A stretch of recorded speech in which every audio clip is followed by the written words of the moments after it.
Gloire à Dieu et salut à tous nos téléspectateurs et à toutes nos téléspectatrices. C'est un honneur pour nous de vous accueillir à la rubrique Interview des événements francophones. J'espère que vous avez passé de bons moments. Vous nous suivez depuis le Togo. Je m'appelle Abigail Amponsem. Ne quittez pas votre poste téléviseur. Nous revenons dans un instant.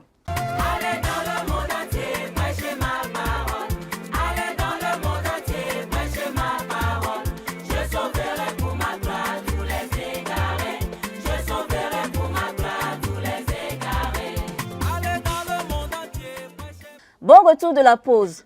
Alors ce soir, nous allons nous pencher sur l'histoire de l'Église de Pentecôte internationale du Togo. Pour m'aider dans cette mission, nous avons un ministre de Dieu qui a servi dans le ministère de l'Église de Pentecôte pour plusieurs années. Il fut traducteur et interprète au Bureau des missions internationales pour 11 ans, c'est-à-dire de 1988 à 1999. Ensuite, il est rentré au pays, je veux dire le Togo, pour servir comme responsable régional et pasteur de district à la fois de 1999 à 2003. Et de 2003 à 2011, il fut responsable national de l'Église de Pentecôte internationale du Togo. Et de 2011 à 2016, il a été affecté au Gabon en tant que missionnaire et responsable national. De 2016 à 2019, il a été affecté à Ketekrachi au Ghana en tant que responsable sectoriel.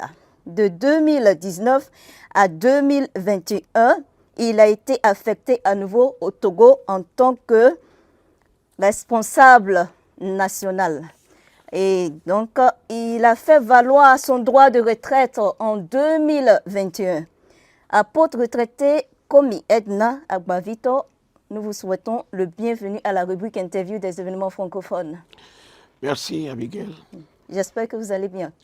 Par la grâce du Seigneur. Et le Seigneur lui-même prend soin de nous. D'accord. Comment se passe la retraite? Oui, comme vous le savez, le Seigneur est avec nous. Et nous jouissons d'une bonne santé et tout va bien. D'accord. On remercie le Seigneur. J'espère que maman et les enfants vont tous bien. Ils vont tous bien. D'accord. Donc, comme je l'ai mentionné un peu plus tôt, ce soir, nous allons nous concentrer sur l'Église de Pentecôte internationale du Togo. Donc, nous aimerons savoir comment est-ce que l'Église de Pentecôte internationale du Togo a été établie. Et d'accord, commençons par ce point. D'accord, je crois que nous voulons commencer à parler de l'église de Pentecôte au Togo. Parce que quand nous parlons de l'église de Pentecôte internationale du Togo, ça c'est une partie de l'église. Donc l'église de Pentecôte elle-même a commencé dans les années 1948-49. Et cela a commencé avec un monsieur qui travaillait à l'UAC, qu'on appelle, qu'on disait communément UAC, et une grande société de la place. Le monsieur, qui s'appelait Anthony Jaffet, était un employé de cette société, et il est devenu ivrogne. Et à cause de son ivrognerie, et il a été radié de ses fonctions. Alors, une de ses sœurs a visité le Ghana. Et elle est allée à Keta, où on faisait une convention de l'église de Pentecôte. Elle a vu comment il y avait des prodiges et des miracles, comment des guérisons se faisaient. Alors elle a demandé aux dirigeants de l'église là-bas de venir à Lomé prier pour son frère. Donc, ils sont venus, et ceux qui étaient venus étaient le pasteur Mallet, accompagné du frère Dakou, et une autre personne était Gogo. Ils sont venus prier pour instantanément, l'ivrognerie a disparu. Le monsieur a été guéri et il a été repris dans sa fonction. Ok. Donc, sa famille ayant vu ce qui s'est passé, se sont rendus au Seigneur. Donc, c'est avec sa famille que l'Église a commencé. Ok. Et sa sœur qui avait mené l'Église s'appelait Alice Quist. Ok. Donc, l'Église a commencé autour de ces personnes-là et ils ont commencé dans la maison d'une personne appelée Pauline Apodo, dans un quartier appelé Coquetimé, ici à Lomé. Ok. Et ça se trouve où? C'est vers la plage. Vers la plage. Vers la Ok. plage, oui, Ok. oui.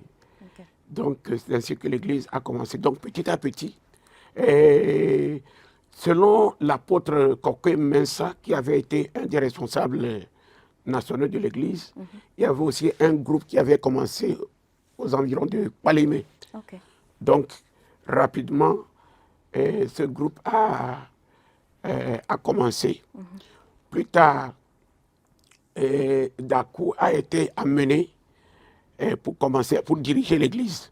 Donc, il est devenu le premier pasteur de l'Église. C'est ainsi que l'Église a commencé. Et par la grâce du Seigneur, elle s'est répandue dans tout le territoire togolais. Ok. Donc, si nous voulons parler d'Église de Pentecôte internationale du Togo, le fait est qu'il y a eu une scission de l'Église qui commençant à partir de l'année 90-91, Ok. où il y avait un groupe qui avait accusé le responsable national, l'apôtre Kokumensa, et les deux diacres nationaux qui étaient l'ancien Tobiche David, et puis l'autre qui s'appelait aussi Émile Dagadou. Ok. Ils avaient été accusés de malversation financière. Ok. Et l'affaire avait été amenée au siège de l'église à Accra. Donc l'exécutif de l'église s'est rendu à plusieurs reprises à Lomé pour comprendre et pour voir ce qui était la réalité. Et donc, l'église du Togo commençait à dire que, puisque ces gens avaient pris l'argent de l'église, il faut qu'on renvoie les deux diacres nationaux. Donc, l'exécutif du Ghana aussi s'est rendu compte qu'il n'a pas encore vu réellement les traces. Parce qu'il faudrait que des experts comptables viennent pour fouiller les finances et voir la malversation. Il n'avait encore rien vu. Mais ayant aussi vu comment les deux diacres avaient bien travaillé, ils ne pouvaient pas les renvoyer comme cela. Donc, ils ont demandé que ils n'ont qu'à encore travailler une année. Ok. Et en ce temps-là, que l'Église présente deux autres membres de l'Église du Togo, avec lesquels ils vont travailler pour une année, et puis on les remplace. Ok. Et les deux personnes avaient été présentées.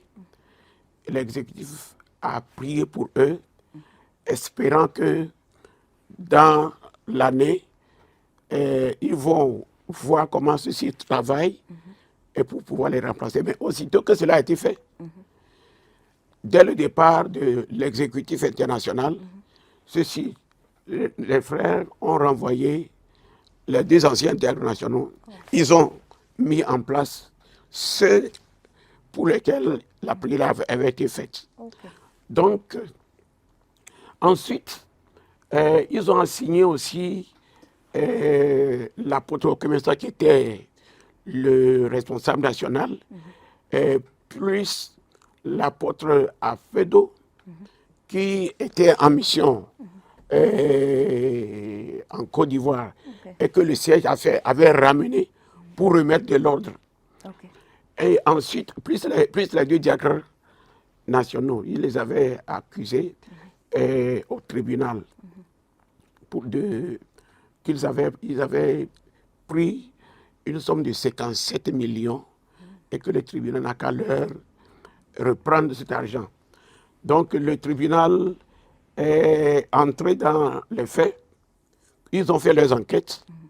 Ils ont trouvé qu'il n'y avait pas de trace de cette malversation. Donc, cette partie de l'Église avait été acquittée.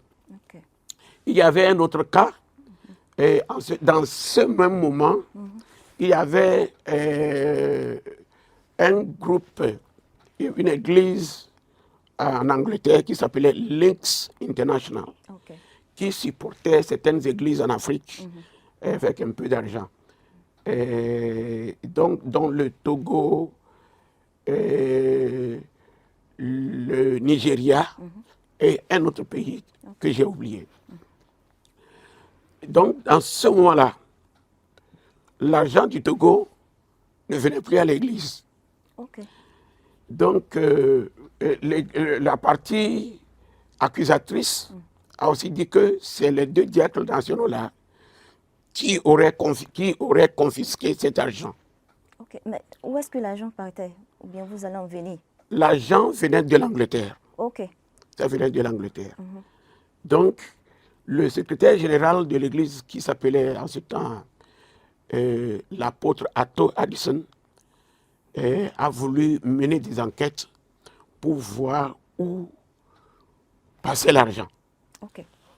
Donc, il a appelé l'Angleterre et les dirigeants là-bas leur ont dit que l'argent, qu'ils continuaient à envoyer l'argent. Et il leur a encore demandé où, ou bien par quel moyen, ils envoyaient l'argent au Togo. Et ils leur ont fait savoir qu'ils envoyaient cela au Nigeria et que c'était au Nigeria de renvoyer la part du Togo. Donc cette somme, c'était pour soutenir les activités C'était pour soutenir les activités de l'Église. Mais est-ce que l'Église mère au Ghana était au courant de ça? Oui, l'Église mère au Ghana était au courant. Donc, ayant compris que cela venait, que cela passait par le Nigeria, ils ont appelé, ou bien le secrétaire général a appelé le responsable du Nigeria. Lui aussi était quelqu'un qui avait été affecté là-bas au Nigeria, ça ne faisait pas trop longtemps. Il lui a demandé est-ce qu'ils reçoivent un soutien de l'Angleterre. Il a dit oui. Il a dit est-ce qu'il n'y a pas une autre somme qu'il devait remettre au Togo? Et il a répondu qu'il y avait toujours du surplus. Quand on envoyait l'argent, il y avait toujours du surplus, mais qu'eux ne savaient pas, qu'on ne leur avait pas demandé d'envoyer ça à un tel pays, à un certain pays. Donc, ils ont vu que c'est du surplus. Et donc, rien n'a été dit. Et ils ont continué à l'utiliser. Pour leur propre bien? Oui, ils ont utilisé pour l'Église parce qu'ils ont compris qu'il paraît que c'était un surplus sur leur argent. Donc, c'est comme ça que l'apôtre Atto Addison a fait savoir à l'Église que réellement l'Église venait, l'argent venait et s'arrêtait plutôt au Nigeria. Mais malgré cela, nos frères qui accusaient ces responsables ont continué toujours de parler de malversation. Et quand vous voyez dans les archives, quand vous voyez même sur l'Internet, sur leur histoire concernant l'église de Pentecôte, vous allez voir qu'ils ont toujours mentionné le fait que c'est à cause des malversations financières qu'ils ont renvoyé et les dirigeants et les diacres nationaux. Donc, à partir de là, ils ont fait leur propre administration, qu'ils ont séparée de l'Église du Ghana. C'est comme ça que il y a eu cette division. Et les statistiques de 1990 montraient qu'à ce temps-là, il y avait que l'effectif total de l'Église était de 15 000 poussières. Donc, ils ont pu convaincre tous les pasteurs du fait que les premiers ne dirigeaient pas bien l'Église, qu'ils bouffaient l'argent. Ok. Alors, ils ont tourné le cœur de tous les pasteurs. Et il y avait un seul pasteur d'ici qui ne les a pas suivis, Ok. celui que nous appelons l'apôtre Agogé. Ok. Donc moi j'étais encore au Ghana à ce temps-là. Donc c'est comme ça qu'il y a eu une division. Ok. Et donc, quand ils quittaient, ils ont aussi maintenu le nom et les récépissés de l'église. Ok. En quittant, ils devaient changer de nom. Voilà. Ce qui a fait que c'est notre côté qui était obligé De changer. de changer de nom. Ok. Et cela avec beaucoup de tractations sur le plan juridique. Ok. C'est comme ça que l'Église a été divisée. C'est pour cela que nous avons aujourd'hui au Togo l'Église de Pentecôte du Togo, qui est l'autre côté. Et nous autres, nous avons pris le nom Église de Pentecôte internationale du Togo. C'est pour cela que quand vous parlez de commencement de l'église de Pentecôte internationale, je pense qu'il est nécessaire que nous allions au début, au moment où le Seigneur a commencé son église au Togo dans ce ministère. Ok. Voilà à peu près l'histoire, D'accord. une partie de l'histoire du Togo. D'accord, c'est bien compris. Pour ceux qui ne savaient pas la différence entre l'église de Pentecôte et l'église de Pentecôte internationale du Togo, j'espère que maintenant vous voyez la différence. Oui, apôtre, je pense qu'il y a eu des défis, n'est-ce pas? Donc, discutons des défis rencontrés par l'église de Pentecôte internationale du Togo jusqu'ici. Les premiers défis étaient le fait que quand il y a eu cette division, l'autre côté a emporté toutes les propriétés, tous les biens de l'Église. Oh, ah bon? Ils ont pris toutes les terres, ils ont pris toutes les chapelles, ils ont pris également tous les fonds. En plus, tous les ministres. Donc, il restait l'apôtre Apédo qui revenait de la Côte d'Ivoire, l'apôtre Kokemessa qui était le responsable national à ce temps-là, plus l'apôtre Agogé, avec une infime partie de l'Église, c'est-à-dire 300 à peu près, sur une population de 15 000. Donc, vous pouvez comprendre les défis. Donc, s'il faut commencer l'Église à ce temps-là, c'était cette difficulté. Donc, les autres défis étaient aussi le fait qu'on les assignait de temps en temps au tribunal, quand il y avait des arrestations d'ici là. Et ça a duré pendant combien de temps la période de crise, si je le dis, je le dirais crise. Bon, si nous parlons de la durée, ça a pris beaucoup de temps. Ça a pris beaucoup de temps depuis 1991 à peu près, jusque très longtemps. Disons que c'est vers les années 2008 que, disons que l'Église a obtenu, l'Église de Pentecôte internationale a eu son récépissé en 2003. C'est à ce temps qu'on avait un peu plus de liberté pour pouvoir exercer sur le territoire. Donc je peux dire que à peu près on s'arrête à cette période-là. Ok. Donc c'était pendant cette période que vous êtes rentré pour devenir responsable national, n'est-ce pas? Non. Il y avait l'apôtre Apédo qui était le dirigeant. Et il est parti à la retraite en 2000. Donc en 2000, l'apôtre Agogé a pris la relève. Lui aussi, il a travaillé parce que lui aussi était proche de la retraite. Donc en 2003, il a pris sa retraite. Ok. Donc j'étais revenu en 1999. Ok. J'avais commencé comme pasteur de district et en même temps responsable régional aussi. Ok. Donc c'est en 2003, au moment où l'apôtre Agogué partait à la retraite, que moi j'ai pris la relève. Ok, ok. C'est bien noté sur ce point. Donc, à part ces défis, est-ce qu'il y a eu d'autres défis spirituels, je le dirais?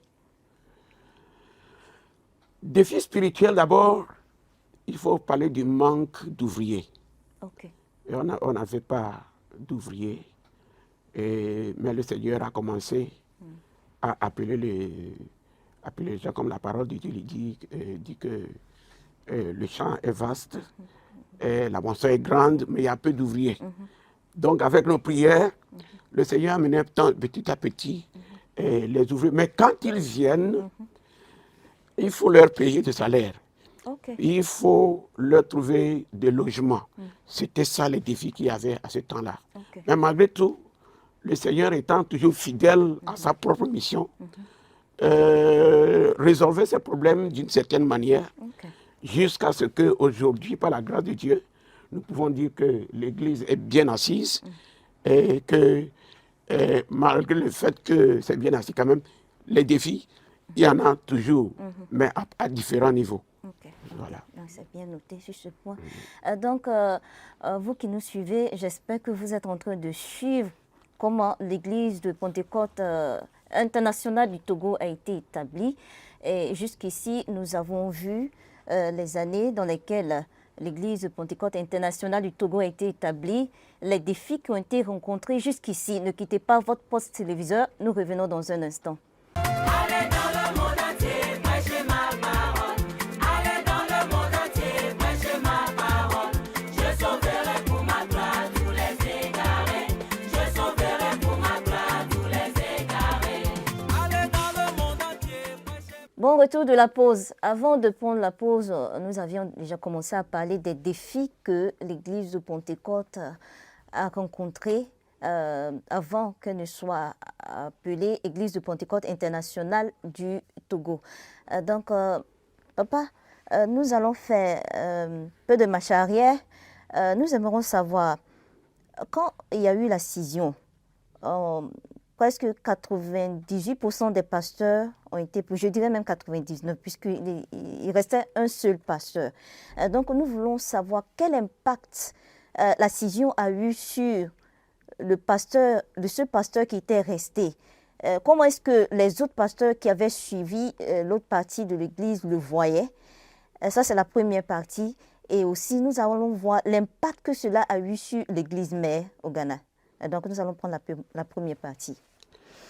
D'accord. Je dois dire que le pasteur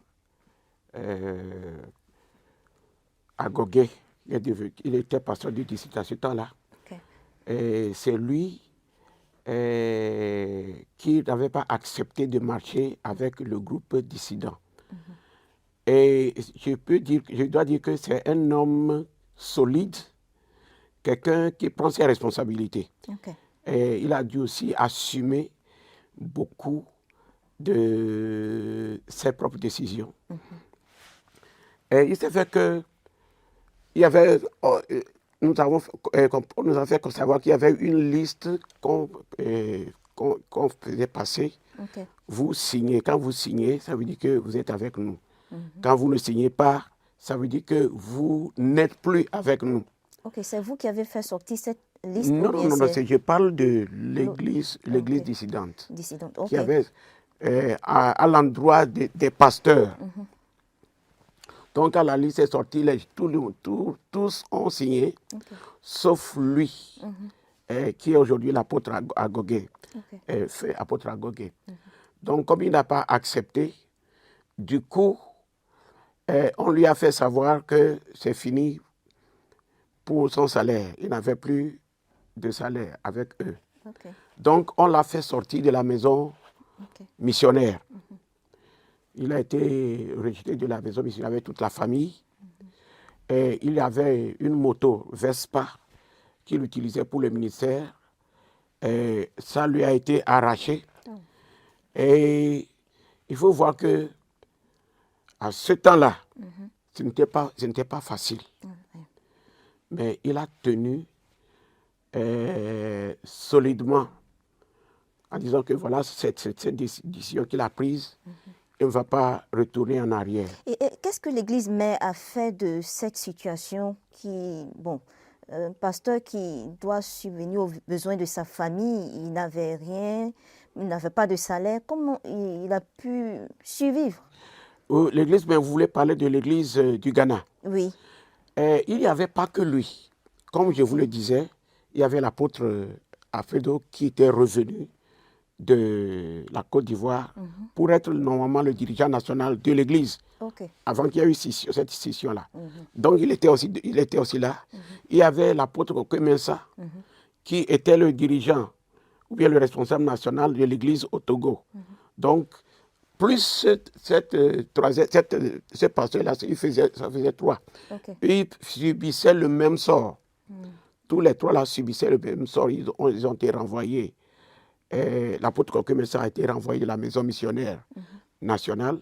Donc, mais l'apôtre, après, quand il revenait, l'Église du Ghana a pris soin de lui trouver une maison. Donc, c'est l'Église mère qui avait commencé à les soutenir sur le plan financier et à payer leur loyer également. Donc, il y avait ce soutien-là. L'Église mère ne les avait pas abandonnés. L'Église mère les avait soutenus et supportait certains de leurs besoins jusqu'à ce que petit à petit, l'Église commençait à grandir pour prendre ses responsabilités. L'Église mère les a soutenus pour un bon moment. Et c'est ainsi que, voyant qu'il n'y avait pas de ministre, il n'y avait que les 3 là. Et c'est pour cela que en 1999, l'Église avait envoyé le pasteur Gadiepo, qu'on dit Kekesi Gadiepo. On l'avait envoyé, et moi aussi également à ce moment-là, pour que nous puissions supporter l'Église.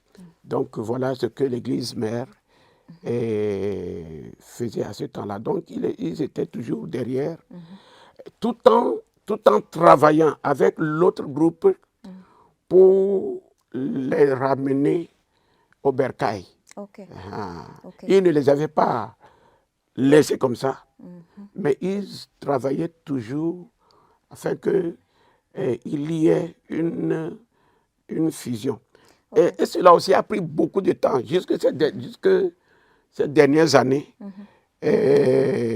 où il y a à peu près, je dirais, un relâche, parce que il a été compris qu'il faut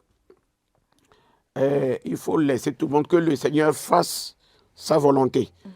Même quand on est séparé, que chacun fasse son travail, mais ce qui était important est qu'il y ait une compréhension, que nous sommes tous enfants du même Père. Donc c'est ce que je pouvais dire dans ce domaine-là. D'accord, donc nous voulons voir l'impact que cette scission a eu sur l'Église mère, parce que il y avait seulement 3 pasteurs qui étaient restés, si j'ai bien compris votre soumission, 3 pasteurs seulement. Oui. Donc, quel impact cela a eu sur l'Église mère? Bon, sur l'Église mère, je ne parlerai pas beaucoup d'impact. L'Église mère n'est pas autant touchée. Mais l'impact, c'est au niveau de l'Église au Togo.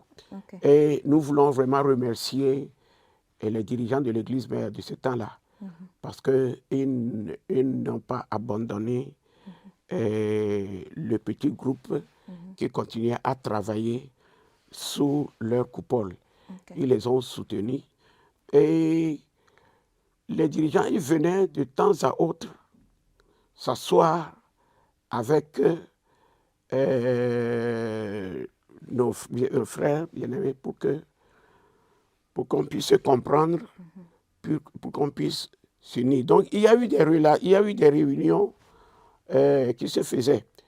Et jusque même en 2011, avant mon départ au Gabon, il y avait eu des réunions. Après moi, le missionnaire qui est venu, l'apôtre Zabré, à ce temps aussi, ils ont continué. Donc, l'église mère avait fait beaucoup. Donc, peut-être que l'impact serait de dire que à ce temps, une partie de l'église s'est détachée. Donc, il commençait aussi à voir quelles sont les causes et quels sont les moyens de faire pour que des choses pareilles ne se répètent pas. Ok. Donc, pour l'autre partie, bien, celle qui s'est retirée, quelle était leur réaction? Est-ce qu'elle coopérait, si je peux dire de cette manière? Est-ce qu'elle était prête à s'unir avec l'Église de Pentecôte internationale du Togo? Nous voyons de temps à autre, on les voit s'approcher de nous et comme si on avançait vers un progrès, vers une fusion, et un moment arrive aussi, on les voit reculer. Un pas en avant, un pas en arrière. Mais donc maintenant, pour le moment, nous ne parlons plus de fusion. Nous ne parlons plus de fusion, mais les relations sont bonnes, je dirais, entre nous.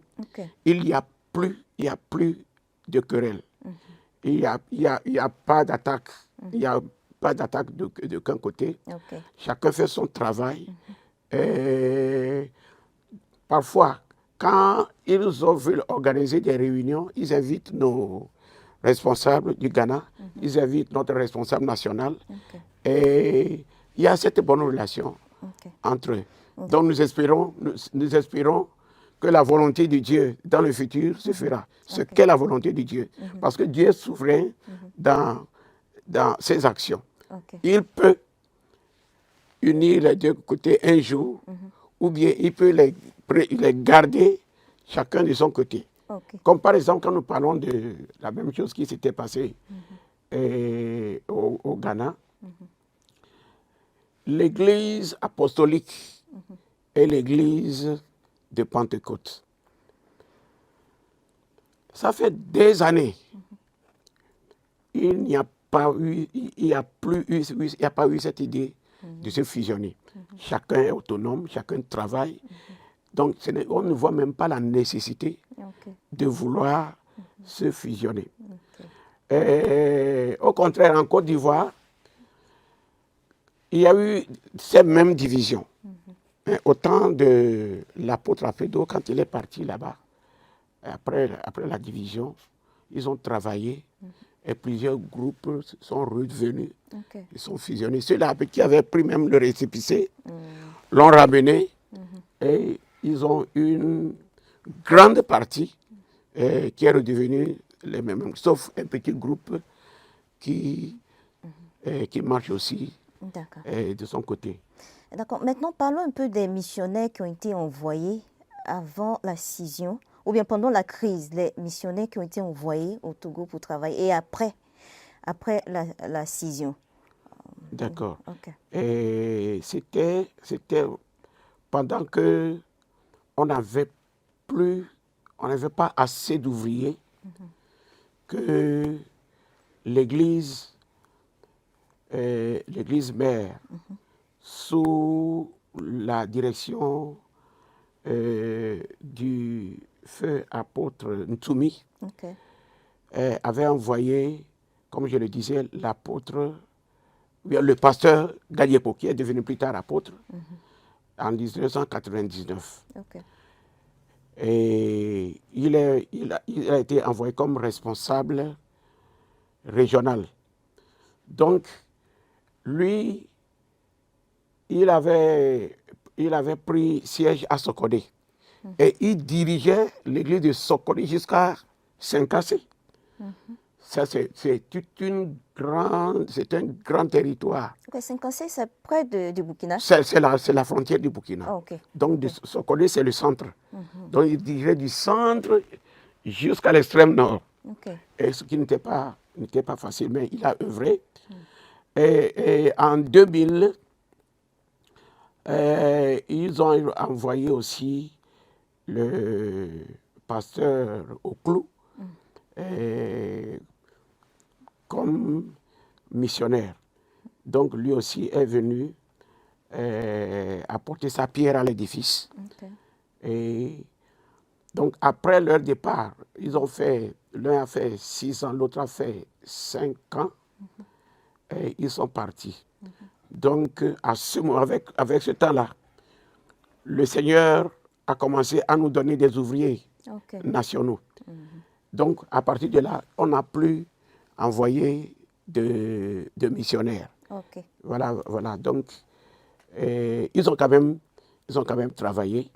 Ils ont fait leur part et pour que l'Église puisse être ou bien puisse grandir rapidement. Donc après le départ du missionnaire Galipo, par exemple, nous avons commencé à subdiviser sa grande région. Donc Sokodé a un responsable, Kara a un responsable, Mango a un responsable, Dapaon a un responsable, celui-là qui va jusqu'à Saint-Cassé. Aujourd'hui, nous avons un responsable à Bassar et un responsable à Nano. Donc, là où une seule personne a travaillé, aujourd'hui nous avons plus de 6 personnes qui font ce travail-là. Donc, nous pouvons vraiment dire que le Seigneur a été fidèle et nous a soutenus pour que l'œuvre puisse avancer. Amen. Donc, parlons un peu des missionnaires qui ont été envoyés après la scission. Envoyés du Ghana après la scission. Oui, c'est eux-là. Okay. C'est deux-là. Ce sont les deux qui ont été envoyés. C'est les deux qui ont été envoyés. Ok. Voilà. Donc, il y avait dans l'autre temps, un autre temps, longtemps avant, avant la scission, il y avait eu des missionnaires. Ok. Je ne sais pas si vous voulez que je parle de cela. Oui, allez-y. Bon. Allez-y. Donc, il y avait quelques missionnaires dont l'apôtre Sapho. L'apôtre Sapho qui avait été président international de l'Église. Il a fait le Togo, il a été missionnaire au Togo pendant 10 ans. Et après lui, il y avait l'apôtre Hushi, qui aussi était venu, c'est lui qui dirigeait jusqu'au moment où il y avait la fermeture de l'église. Donc à cause de la fermeture de l'église, il a dû partir et c'était les nationaux qui après ont pris la relève. Voilà. C'est bien noté. Et donc, nous voulons nous attarder un peu sur les exploits de l'Église de Pentecôte internationale du Togo. Oui, allons-y. Ok. Nous pouvons dire que Dieu est dans le petit groupe d'à peu près 300 qui avait commencé, après la scission, a commencé à travailler.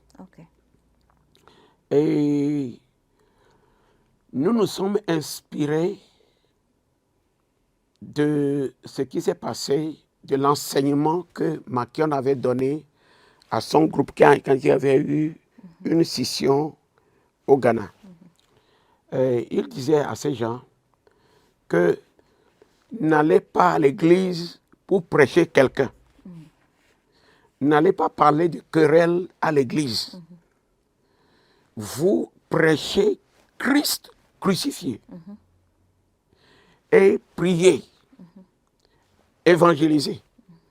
C'est l'approche qu'ils avaient adoptée. Donc, quand notre cas était arrivé, nous nous sommes inspirés de cet enseignement. Donc, nous nous sommes interdits d'aller prêcher quelqu'un, d'aller dire que telle personne a fait ceci, telle personne nous a fait ceci, telle personne nous a fait ceci. Nous ne faisions pas cela. Nous nous sommes accrochés à la parole de Dieu. Nous prêchions le Christ. Nous prêchions le salut. Et nous édifions nos fidèles sur le bon caractère, sur les bonnes œuvres. Et je crois que ça a eu un grand impact. Parce que les assemblées ont commencé à s'ouvrir partout où nous allions. Nous n'avions pas les moyens. Nous n'avions pas les moyens, mais nous sortions quand même. Quand on sort, quand nous prêchons l'évangile, les gens sortent. Et nous implantons une église. Quand nous implantons une église, parfois, nous ne trouvons pas l'argent pour acheter des terrains et pour mettre en place l'église. Et ça devient parfois la proie à d'autres personnes. Mais nous voulons dire que l'église a marché rapidement. C'est le peu de gens qu'il y avait comme ministres, comme aussi officiers, se sont mis à proclamer la parole de Dieu. Donc, l'Église a commencé à se redévelopper le plus rapidement possible. Et la présence de l'Esprit de Dieu se manifestait. Et nous pouvons dire que de là encore, le Seigneur a commencé à multiplier aussi les ouvriers. Aujourd'hui, nous avons plus d'une centaine d'ouvriers. Et tout ça à la gloire de Dieu. À la gloire de Dieu. Donc, aujourd'hui, nous pouvons dire que l'Église même soutient ses pasteurs. L'Église même achète des terrains. L'Église bâtit des chapelles. L'Église achète des moyens de déplacement à ses responsables et aux pasteurs. Et le Seigneur est à l'œuvre. Si nous voulons parler d'exploit, ce n'est pas nous, ce n'est pas les humains qui ont fait l'exploit. L'exploit vient du Seigneur Jésus. C'est lui qui est à l'œuvre. Et je crois que ce que nous voyons aujourd'hui, si nous continuons à servir Dieu dans cette même lancée, le Seigneur fera beaucoup plus encore. Amen. Parce qu'il est fidèle. Oui, voilà. Oui, il est fidèle. Donc, pour retraiter, comme Edwin Agbavito, nous allons prendre votre mot final puisque le temps tire à sa fin. Donc, votre mot final.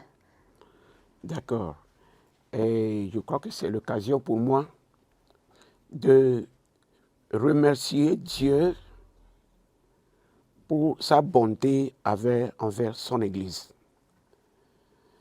Et je remercie Dieu que ce qui s'est passé concernant la scission, bien que cela ait eu des effets négatifs sur certains individus, l'Église n'est pas détruite. Amen.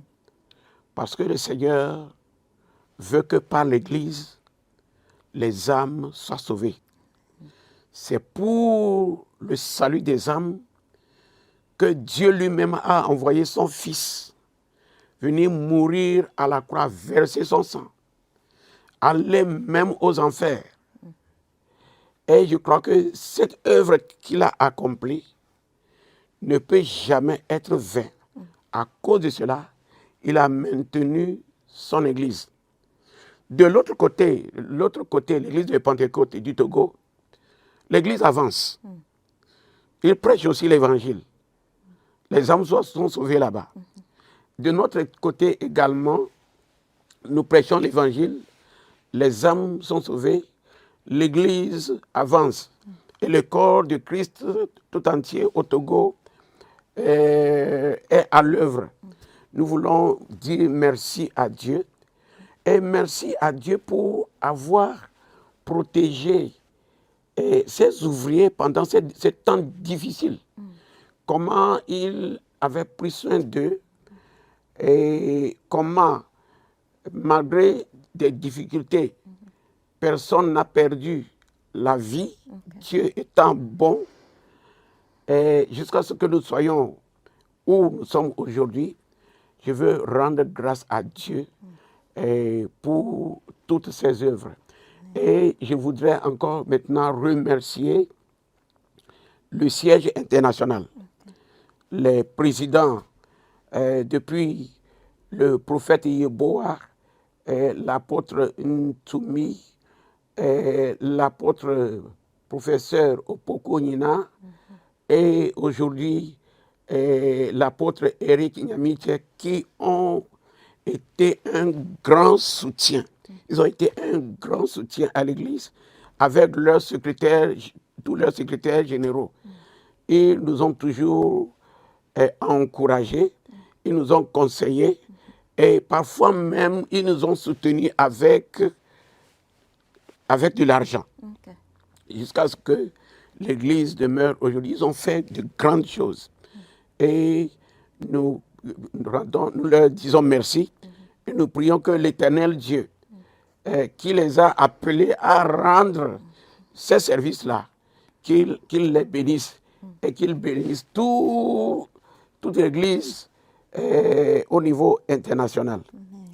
Je voudrais encore aussi remercier les pasteurs, les ouvriers du Togo, surtout ceux-là qui ont souffert. Ils ont fait beaucoup de sacrifices. Malgré le fait que parfois il faut aussi accepter la faim. Il faut accepter des difficultés qui sont arrivées. Personne n'a quitté parce qu'il avait fait. Et la faim a été acceptée comme un défi que quelqu'un qui sert Dieu peut affronter. Et ils l'ont fait. Aujourd'hui, le Seigneur a fait beaucoup de choses. Nous avons, par la grâce de Dieu, cette église de Pentecôte internationale du Togo envoie maintenant des missionnaires. Nous avons des apôtres qui sont en mission. Moi-même, j'ai été envoyé en mission. Je suis revenu. Il y a plusieurs qui sont partis en mission, qui sont revenus. Le président actuel de notre église, l'apôtre Larrey, a été aussi en mission. Il est revenu. Nous avons encore d'autres qui sont en mission aujourd'hui. Il y a celui qui est au Sénégal, l'apôtre Tchango Kombi, qui est au Sénégal. Il y a le pasteur Messa, qui est au Congo. Nous avons également l'apôtre Sandia, qui est au Mali. Et même nous, au Ghana aussi, nous avons envoyé un missionnaire. Nous avons un missionnaire qui est à Flaou et qui dirige l'église francophone là-bas. Donc je voudrais vraiment glorifier Dieu pour sa bonté envers son église. Même les difficultés qui sont passées, la parole de Dieu dit que toutes choses concourent au bien de ceux qui aiment Dieu. C'est que Dieu fera sortir du bien de ce mal qui s'est passé pour la gloire de son nom.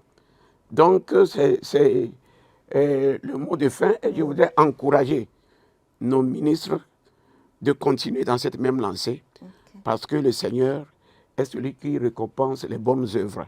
Je crois que c'est ce que je voudrais dire.